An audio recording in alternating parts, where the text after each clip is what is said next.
ಆತ್ಮೀಯ ಗ್ರಾಹಕರೇ, ಈ ವಿಡಿಯೋನಲ್ಲಿ ನಾವು ನಿಮಗೆ ನಿಮ್ಮ ಸಿಬಿಲ್ ರಿಪೋರ್ಟನ್ನು ಹೇಗೆ ಡೌನ್ಲೋಡ್ ಮಾಡ್ಕೋಬೇಕು ಎಂಬುದನ್ನು ತಿಳಿಸಿಕೊಡುತ್ತೇವೆ. ಮೊದಲಿಗೆ ಸೇವಾವನ್ಗೆ ಲಾಗಿನ್ ಆಗಿ ಪ್ರಿಂಟ್ ಸರ್ವಿಸಸ್ನನ್ನು ಕ್ಲಿಕ್ ಮಾಡಿ ಸಿಬಿಲ್ ರಿಪೋರ್ಟನ್ನು ಸೆಲೆಕ್ಟ್ ಮಾಡಿ ಅಪ್ಲಿಕೇಶನ್ ಫಿಲಪ್ ಮಾಡಬೇಕು. ನೇಮ್ ಆಸ್ ಪರ್ ಪ್ಯಾನ್ ಕಾರ್ಡ್ನಲ್ಲಿ ಬಂದು ಅಪ್ಲಿಕೆಂಟ್ನ ಫುಲ್ ನೇಮನ್ನು ಟೈಪ್ ಮಾಡಬೇಕು.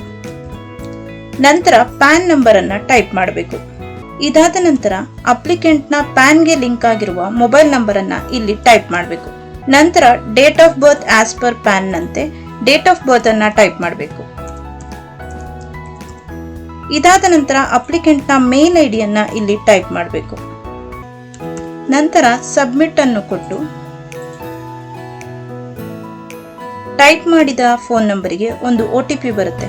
ಆ OTP ಅನ್ನು ಇಲ್ಲಿ ಟೈಪ್ ಮಾಡಬೇಕು.